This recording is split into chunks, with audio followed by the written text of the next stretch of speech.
Pinky to die for. Pinky to die for. Pinky to die for. Pinky to die for. Plastic and techno.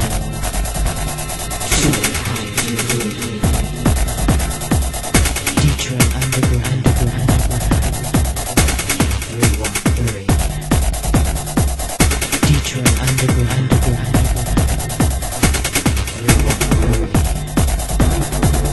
Detroit underground. Everybody, it's me. I'm going to switch up a little bit on you. This may or may not be a subject that you can get with, understand, comprehend, give a doggone about, all of the above or whatever. But I just wanted to give you a little food for thought on a subject that is psychic vampirism. Now, I know the word psychic has a lot of stuff attached to it, and you know, people want to throw that phrase around, especially in all of this, you know, new age-ish kind of stuff that is going on. But psychic basically means of the psyche or of the mind, and we're going to leave it, you know, at that context for this particular video. Basically, I'm going to read to you a couple of things, and I'm just going to leave it like that, okay? At birth, you have two paths, and one is the self, where you find yourself, and one is the non-self, which is the lower evolution of yourself that you can choose to do. And basically, I'm going to start reading this. The man who has murdered his own self becomes a predator who lives to consume what others create. The self-murdered person is the greatest threat in the world and is both violent and destructive towards himself and to everyone he encounters. He can occupy positions of little importance or of the greatest importance. He can destroy a single life or that of a world. He cares nothing for the trail of destruction and ruin that he leaves, only for the satiation of his insatiable appetite. He seeks you and all that is yours, and that is on the non-self or lower path that a person can choose.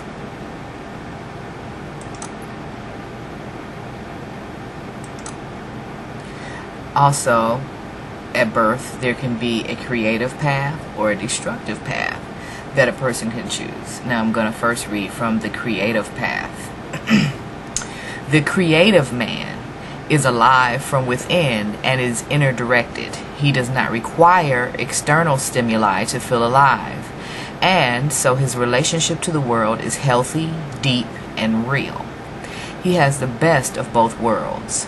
He has a strong sense of selfhood and is autonomous and independent in the true sense. He is a rebel. He does not cling to things or to other people for fulfillment because he is not inherently empty. His relationships are not based on power dynamics. He is present and whole and open to change and to the future. He sees problems and challenges and has a strong set of boundaries. He does not manipulate or deceive.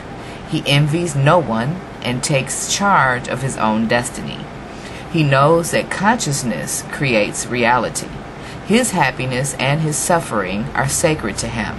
He does not censor himself or care what others do, say, or think. Evil is, for him, the absence of autonomy and selfhood. He leads and does not follow. He is in contact with the true source of life which exists and flows from within his being.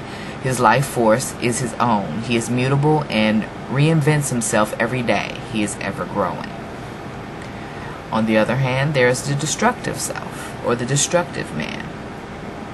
The destructive man requires external stimuli to feel alive. He is emotionally dead, and without the world of objects and other people in his life, he is nothing. He is deeply addicted to the stimuli which fills his psychic abyss. He cannot be still or alone.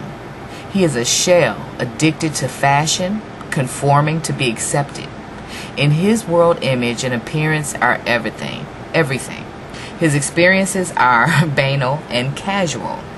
He performs and mimics, but abuses trust, sexuality, and beauty. What he cannot own or control, he fears. He seeks a cause and a master to avoid responsibility. If his desires are thwarted, he becomes depressed, suicidal, and aggressive. He is ambitious, competitive, and psychologically reliant upon approval. He is an expert at manipulation and is hypocritical and immoral. Other people, especially those with inherent power and creativity, are his prey.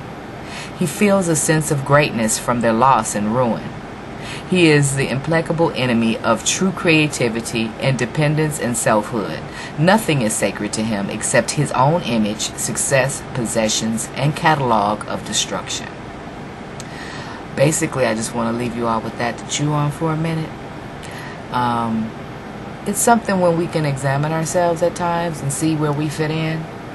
I'm quite sure that you know people who could fit into one or two categories. You may even see yourself in one or the other category. I mean, you may not be all of one or all of another, but I believe the goal is to be the whole man on the higher path and not the destructive man on the lower path. And I think those kinds of things are important for us to look at times. Or maybe it's just me being quirky again. I look at stuff like this all the time, and I know that everybody may not be able to get with this kind of information, but just think about that, and I'll come back with more later on. Alright? Thank you very much. Bye bye.